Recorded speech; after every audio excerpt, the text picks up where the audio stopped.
The Cerberus Strain. By David Hall. November 2, 2025. Chapter Breakdown. Overture of Dread. The Dying Light. The Longest Night. The Beast Within. The Edge of Oblivion. Legacy of Ruin. Chapter 1, Overture of Dread. The Ares 6 hummed, or rather, it had hummed. A deep, resonant thrum that spoke of human ingenuity conquering the void. Now, that sound was a fractured, dying wheeze, like a great beast laboring for breath. They were a solitary outpost, a vanguard of humanity perched on the edge of the abyss, just beyond the orbit of Jupiter. Their mission, to dance with cosmic fire, to unravel the secrets of life itself, or, more accurately, to weaponize them.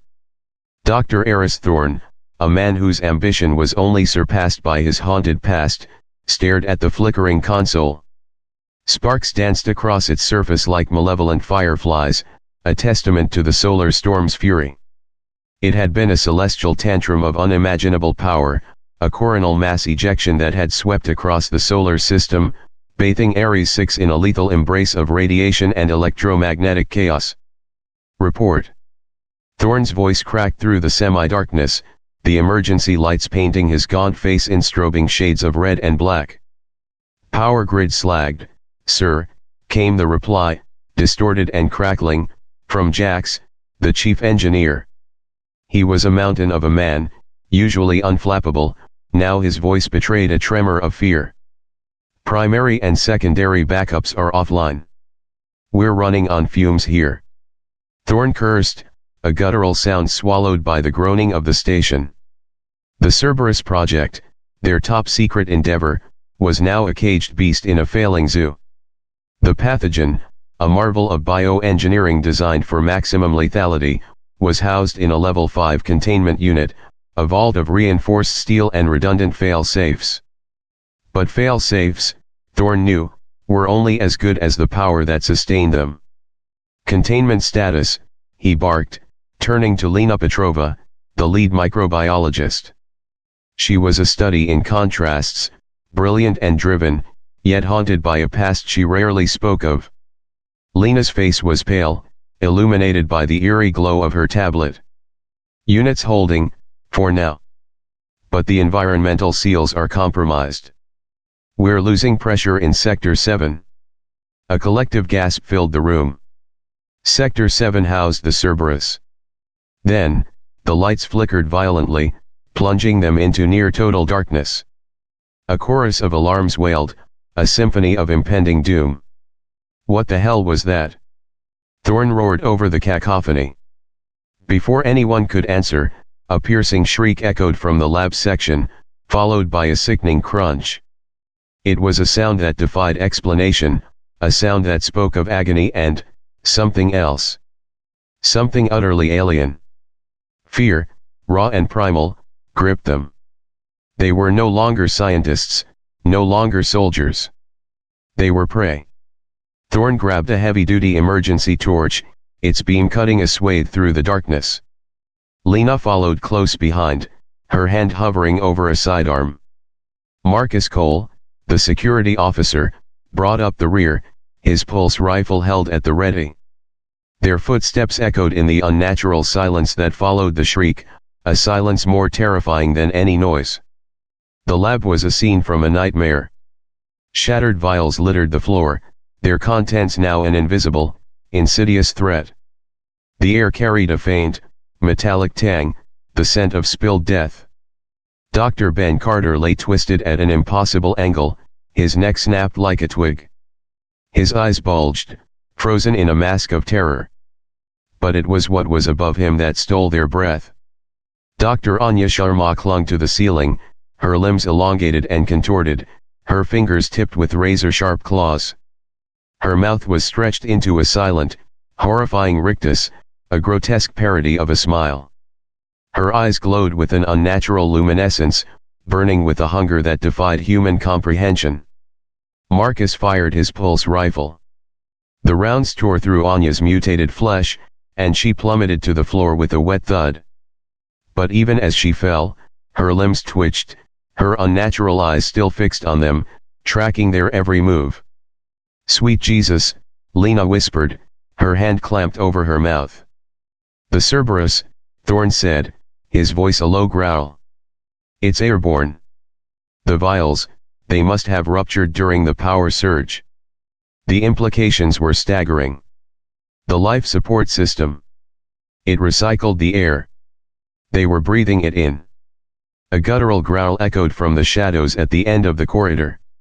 Another figure lurched into the flickering light, its form twisted and grotesque. It was Jax. His skin was stretched taut over sharp, bony protrusions, and his hands had become massive, clawed appendages. His eyes were vacant, filled with a primal hunger. Marcus opened fire again, the pulse rounds ripping into Jax's mutated flesh. But the engineer kept coming, driven by some horrific, alien instinct. He reached Marcus, his claws tearing through the security officer's armor like paper.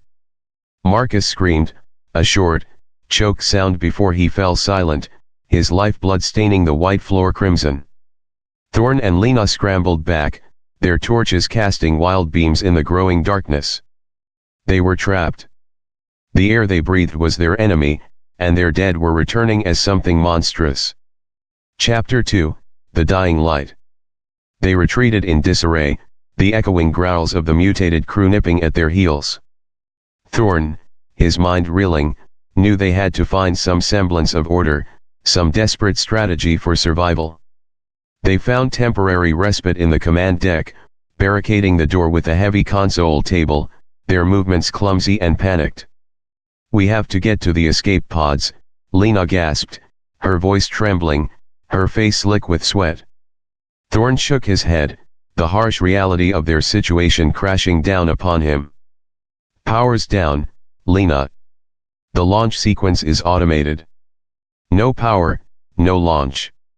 Despair flickered in her eyes, mirroring the icy dread that was spreading through Thorn's veins.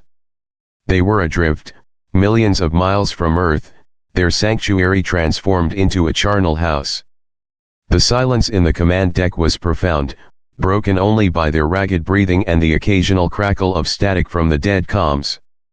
It was a silence that spoke of isolation, of abandonment, of the cold indifference of the cosmos. But the silence was deceptive. Thorn could feel it in the air, a subtle shift in the atmosphere, a creeping wrongness that prickled his skin. It was the Cerberus, he knew, the insidious virus seeping into their bodies, rewriting their very being. He felt different. A dull ache throbbed behind his eyes, a pressure building, threatening to burst. His muscles felt tight, coiled, as if they were preparing for some unknown exertion. I don't feel right," he muttered, his voice a rasp. Lena looked at him, her own face pale and drawn, illuminated by the flickering emergency lights. "Me neither. My head, it's pounding. And I feel hot." The Cerberus strain was taking hold, its tendrils reaching into their cells, twisting their DNA, corrupting their minds. They didn't know the full extent of its depravity, but the sight of Anya and Jax was a terrifying preview, a glimpse into the abyss of their potential transformation. A violent banging at the door shattered the oppressive silence. The console table shuddered under the assault, the rhythmic thudding of inhuman strength. Whatever was left of Jax was trying to get in, and from the sound of it, he was not alone. "We can't stay here," Thorn said, his voice strained, urgency lacing every word. "This won't hold. We need to find the emergency medical bay. Maybe there's something, anything, that can help us." It was a desperate hope, a flicker of defiance in the face of overwhelming odds. But it was all they had. They moved cautiously, their torches cutting feeble beams through the oppressive darkness. The corridors of Ares 6, once sterile and pristine, were now a labyrinth of shadows and lurking horrors. The silence was punctuated by the occasional groan or scrape, the sound of mutated crew members stalking their prey. They found Dr. Ramirez slumped against a wall, his eyes wide and vacant, muttering incoherently. He didn't seem to notice them, his mind already lost to the Cerberus. The virus was not just transforming their bodies, it was unraveling their sanity, driving them to madness. The medical bay was a scene of carnage, a testament to the swift and brutal efficiency of the Cerberus. Instruments lay scattered, their purpose twisted and corrupted. Blood smeared the walls, painting grotesque patterns. And Dr. Chen was nowhere to be seen. A low growl emanated from behind an overturned gurney, a sound that sent shivers down their spines. A pair of glowing eyes peered out from the darkness, burning with malevolent hunger. Lena screamed, a high-pitched, terrified sound that echoed through the bay. A figure lunged from behind the gurney, moving with unnatural speed and agility. It was Chen, but twisted and contorted, his limbs elongated, his fingers sharpened into vicious fangs. His mouth was a gaping maw filled with rows of needle-like teeth. Thorn reacted instantly, his military training kicking in. He swung his heavy-duty torch like a club, connecting with a sickening crunch against Chen's skull. The mutated doctor collapsed, twitching violently, his glowing eyes dimming. They found a small medical kit, containing some basic painkillers, stimulants, and a few vials of an experimental antiviral serum. It was woefully inadequate, a band-aid on a gaping wound. As they left the medical bay, they heard a soft, whimpering sound coming from one of the side labs. It was Dr. Davies, the station's xenobiologist. He was huddled in a corner, rocking back and forth, his eyes darting nervously, his face a mask of terror. "They're coming," he whispered, his voice laced with hysteria. "They're all coming for us. I saw what it did to them. It's not human." Suddenly, Davies's eyes locked onto Lena. A strange, unsettling smile spread across his face, a grotesque parody of his former self. His body began to convulse, his limbs twisting and elongating in unnatural ways. He let out a choked scream, a sound that was both human and utterly alien, and then he lunged, his fingers elongating into sharp, bony spikes. Thorn pushed Lena out of the way, Davies's mutated hand tearing through his arm. Pain exploded in his limb, a searing agony that threatened to overwhelm him.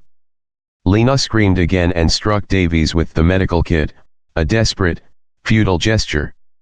Davies roared, his eyes burning with a terrifying, alien intelligence, and turned his attention to her. Thorn, his vision blurring with pain, grabbed a heavy metal instrument from a nearby table, a bone saw, its purpose now horribly ironic, and brought it down on Davies's head with all his strength. The saw connected with a sickening thud, and Davies slumped to the floor, his body still twitching. Lena stared at Thorn's bleeding arm, her face a mask of shock and horror. "We have to get out of here," she whispered, her voice barely audible above the groaning of the station. "Now. Before we become like them." Chapter 3, The Longest Night. Their flight became a desperate crawl through the labyrinthine corridors of Ares 6, their dwindling torch batteries casting meager beams that danced across the grotesque tableau of their fallen comrades. The air grew heavier with each passing hour, thick with the cloying stench of blood, decay, and the subtle, sickly sweet odor of the Cerberus infection. Each breath was a conscious effort, a gamble with their own rapidly deteriorating biology. Thorn's arm throbbed with agonizing pain, the wound festering, the Cerberus virus accelerating its insidious work. He could feel the alien changes writhing within him, his senses heightened to an almost unbearable degree. Every creak and groan of the station was amplified, every shadow seemed to writhe with unseen horrors. His thoughts, once sharp and analytical, were becoming clouded, fragmented, as if his very consciousness was being rewritten. They could hear them, the hunters in the dark. The shuffling, scraping sounds of the mutated crew echoed through the ventilation shafts, their guttural growls a chilling symphony of inhuman hunger. They were being stalked, pursued by the very creatures they had once called colleagues and friends. They stumbled upon the hydroponics bay, a vast, enclosed space that had once been a symbol of life and growth, now a grotesque mockery of its intended purpose. The rows of nutrient-rich water tanks, designed to sustain life, now reflected the distorted images of their pursuers. The skeletal remains of experimental plant life, twisted and mutated by the Cerberus, formed a macabre garden of horrors. The bay offered a temporary respite, a larger area to maneuver in, but it also presented a new set of dangers. The open space made them vulnerable, exposed to attack from any direction. "We can't keep running," Lena said, her voice strained, her eyes filled with a desperate resolve. "We need to find a way to fight back. We can't let them, consume us." Thorn leaned against a water tank, his breath coming in ragged gasps. His vision swam, and he could feel his bones shifting, his muscles coiling with unnatural strength. The Cerberus was transforming him, twisting him into something else. He could feel the primal urges rising within him, a hunger he didn't understand, a thirst for something more than just survival. There's a maintenance locker in the far corner," he managed to say, his voice thick and distorted, barely recognizable. Maybe there are some tools, something we can use." They moved cautiously through the hydroponics bay, their torches cutting through the oppressive darkness. The silence was broken only by the drip of water, the hiss of escaping gas from ruptured tanks, and their own ragged breathing. Suddenly, a figure dropped from the ventilation shaft above, landing silently between them with a sickening thud. It was Dr. Miller, the station's botanist, his body grotesquely elongated, his limbs ending in sharp, chitinous claws. His eyes glowed with a malevolent intelligence, burning with a hunger that eclipsed any human emotion. Lena screamed, a sound that was half terror, half defiance, and stumbled back. Thorn felt a surge of adrenaline, a primal rage that momentarily overwhelmed the pain in his arm and the encroaching corruption of the Cerberus. He lunged at Miller, his own hands feeling different. He could feel bone spurs erupting from his knuckles, his fingers hardening into crude, brutal weapons. The fight was brutal and desperate, a grotesque dance of survival in the heart of a nightmare. Miller was fast and agile, his mutated limbs lashing out with terrifying speed and precision. Thorn, fueled by a desperate will to survive and the horrifying changes in his own body, fought back with a ferocity he didn't know he possessed. He was no longer just a scientist, he was a cornered animal, fighting for its life. Lena, despite her terror, grabbed a heavy metal pipe, a section of dislodged plumbing, and swung it wildly, connecting with Miller's mutated skull. The impact reverberated through the bay, a sickening crunch that echoed in the darkness. Miller shrieked, a high-pitched, inhuman sound that grated on their ears, and staggered back, his glowing eyes momentarily dimming. Thorn seized the opportunity, tackling the mutated botanist into one of the nutrient tanks. The electrified water, its purpose now perverted, sizzled and sparked. Miller's body convulsed violently, the electricity arcing through his mutated flesh. The smell of burning meat filled the air, mingling with the other foul odors of the bay. After a few agonizing moments, Miller's body went still, his glowing eyes extinguished. They stood there, panting, the silence broken only by the crackling of the electrified water and the hiss of escaping gas. They had survived another encounter, but the cost was mounting. Thorn's arm was bleeding profusely, the wound weeping a strange, viscous fluid.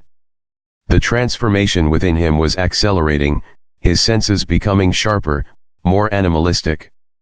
He could feel his teeth elongating, his spine arching in an unnatural way. They reached the maintenance locker, their movements slow and deliberate, each step a victory against the encroaching darkness and the insidious pull of the Cerberus.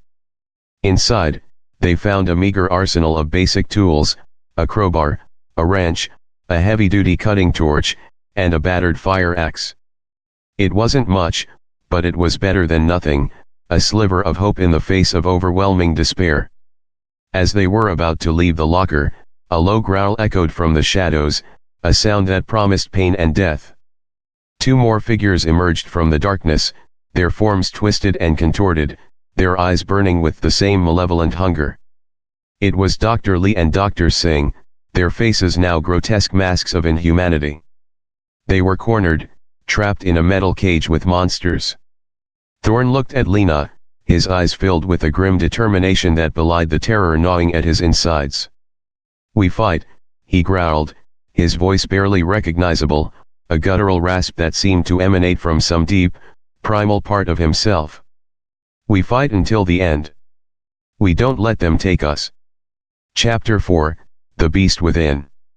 The hydroponics bay transformed into a makeshift arena, the nutrient tanks becoming barriers and obstacles in a deadly game of cat and mouse. Thorn, his body racked with the accelerating mutations, felt a terrifying shift within him, a blurring of the lines between man and monster. The pain in his arm had subsided, replaced by a strange, alien strength that coursed through his veins. His vision sharpened, the dim emergency light seeming almost bright, revealing every grotesque detail of his surroundings.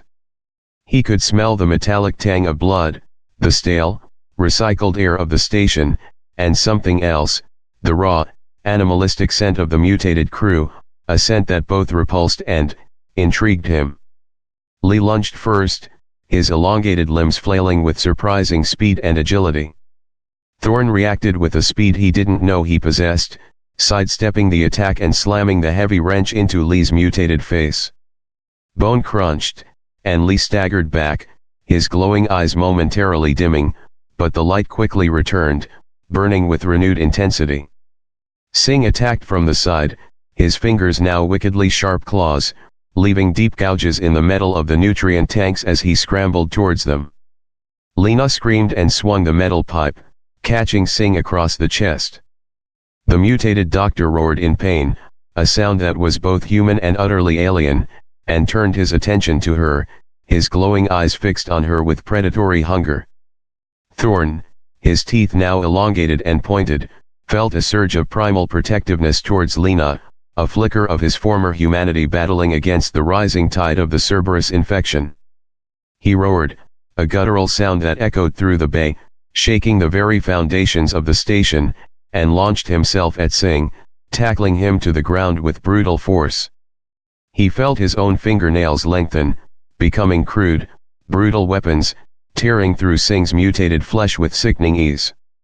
Singh thrashed wildly, his claws tearing at Thorn's back, leaving parallel lines of agony. Pain lanced through him, but the alien strength surging through his veins allowed him to hold on, to maintain his grip. He brought his teeth down on Singh's neck, tearing and ripping, the taste of blood filling his mouth.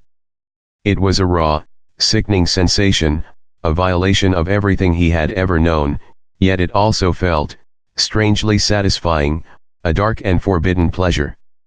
Lena, her face pale with terror and determination, continued to fight Lee, using the metal pipe to keep the mutated doctor at bay. She was agile, but Lee was relentless, his movements becoming more erratic and unpredictable, his attacks fueled by the Cerberus-induced rage. Thorn finally managed to subdue Singh, the mutated doctor's body going limp beneath him, his glowing eyes fading into darkness. He stood over the corpse, his body trembling, his breath ragged, his chest heaving. He looked down at his hands, his fingers now tipped with sharp, bony claws, stained crimson with the blood of his former colleague. His teeth were long and pointed, his eyes burning with a strange, feral light. He was changing, becoming something else. Lena stared at him, her eyes wide with a mixture of horror and disbelief, her face illuminated by the flickering emergency lights. "Eris, what's happening to you? What is that?" Thorn tried to speak, to reassure her, but only a guttural growl escaped his throat, a sound that was more animal than human. He could feel the last vestiges of his humanity slipping away, replaced by a raw, primal instinct, a hunger that consumed him from within. He looked at Lena, the last familiar face in this nightmare, and a flicker of his former self surfaced in his burning eyes, a desperate plea for understanding, for salvation. He knew what he had to do. He couldn't let this thing he was becoming hurt her. He couldn't allow the Cerberus to claim her as it had claimed the others. He backed away slowly, his mutated limbs twitching, his claws scraping against the metal floor. He could feel the hunger rising within him again, a terrifying urge to tear and consume, to give in to the darkness that threatened to engulf him. "Lena, run," he managed to croak, his voice distorted beyond recognition, a guttural whisper that seemed to come from the depths of his mutated being. "Get away from me. Please." Chapter 5, The Edge of Oblivion. Lena stood frozen, her heart a leaden weight in her chest, tears streaming down her face, blurring her vision. She watched in helpless horror as Eris Thorn, her colleague, her friend, the man who had led them through this nightmare, was consumed by it, transformed into a grotesque parody of his former self. The creature that stood before her was barely recognizable as the man she knew. Its body was contorted, its limbs elongated and clawed, its face a grotesque mask of sharp teeth and burning eyes, radiating an aura of primal hunger and alien menace. "Eris, no," she whispered, her voice choked with sobs, a desperate plea to a man who was no longer there. "Please, it can't be." The creature that was once Thorn took another step back, its mutated form trembling, a low growl rumbling in its chest, a sound that was both mournful and terrifying. The flicker of recognition in its eyes, that brief spark of humanity, was gone, replaced by a cold, predatory hunger that chilled Lena to the bone. She knew, with a chilling certainty that settled deep within her soul, that Eris was lost.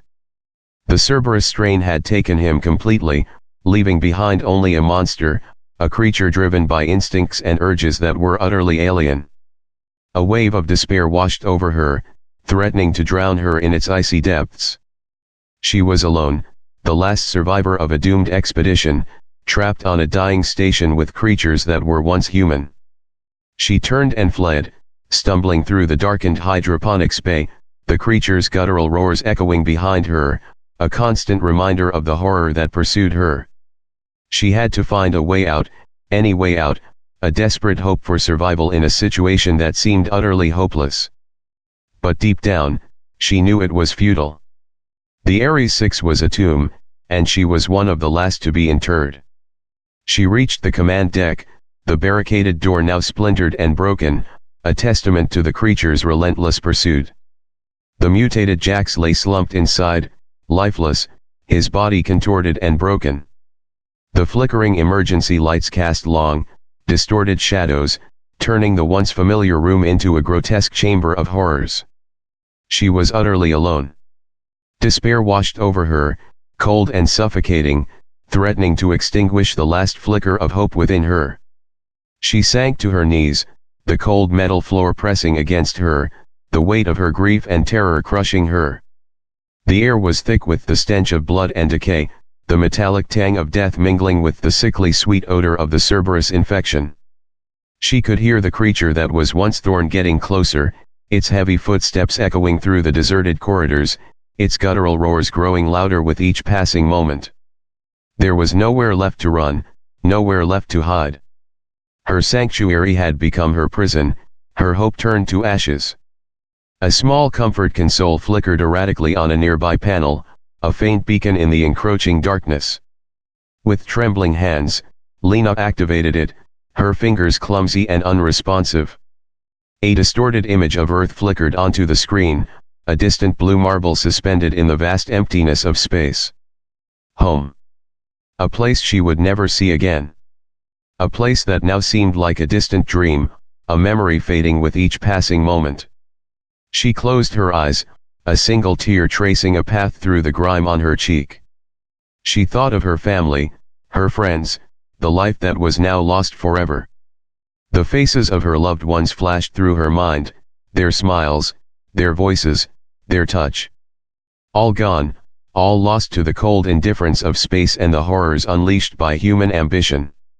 The door to the command deck burst open, splintering wood flying across the room, the sound like a gunshot in the oppressive silence. The creature that was once Thorn stood silhouetted in the doorway, its mutated form filling the frame, blocking out the last vestiges of light. Its glowing eyes fixed on her, burning with a terrifying hunger, a hunger that transcended any human emotion. Lena didn't scream. She had long since exhausted her capacity for fear, her voice choked with unshed tears and the weight of her despair. She simply looked at the monster, a strange sense of resignation washing over her, a grim acceptance of her fate. This was the end. The final, horrifying chapter of her life. The creature lunged, its razor-sharp claws extended, its mutated form a blur of motion. Darkness descended, cold and absolute. Chapter 6, Legacy of Ruin. The Ares 6 drifted aimlessly through the inky blackness, a ghost ship in the cosmic graveyard. The solar flare, a random act of celestial violence, had been the catalyst, but the true horror lay within. The Cerberus Strain, a testament to human ambition and hubris, had unleashed a plague of unimaginable terror, transforming its creators into monsters and turning their sanctuary into a charnel house. The station's systems, crippled by Nogeneer's power surge, continued to fail, one by one. The life support, though initially sustaining the crew, eventually succumbed to the corrosive effects of the Cerberus virus and the unchecked decay. The recycled air grew stale and toxic, thick with the metallic tang of blood, the sickly sweet odor of been or decay, and the faint, acrid scent of the mutated crew. The mutated crew, driven by their primal instincts, roamed the darkened corridors, their glowing eyes piercing the gloom, their mutated limbs scraping and clawing at the silence. They were the apex predators of this small, metal world, their existence a grotesque parody of life.ise, and a low growl would rumble in its chest. Was it a memory? A longing? Or simply a random neurological misfire in its mutated brain? The station became a tomb, not just for the dead, but for the living dead. The mutated crew were trapped, their existence a grotesque parody of life. They were the echoes of despair, their every growl and scrape a testament to the horror that had unfolded. Eventually, even their unnatural lives began to fade. The Cerberus strain, having consumed its hosts, began to devour them from within. Their mutated bodies, starved of sustenance and ravaged by the virus, started to break down. Their movements became sluggish, their glowing eyes dimmed, and their guttural roars weakened to pathetic whimpers. One by one, they succumbed to the slow, agonizing decay.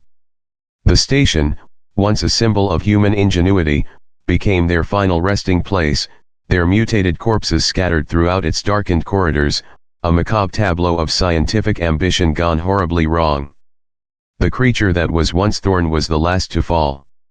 It dragged itself to the observation deck, the vast expanse of space stretching out before it. The stars, cold and indifferent, offered no solace. It collapsed, its mutated body twitching weakly. The last vestiges of its unnatural life flickered and died, its glowing eyes fading into the all-consuming darkness. The Ares 6 drifted on, a silent, frozen monument to a failed experiment. The Cerberus strain, contained for a time within its metal walls, had finally consumed itself. The station, and all its horrific secrets, were left to the cold, uncaring void. The end.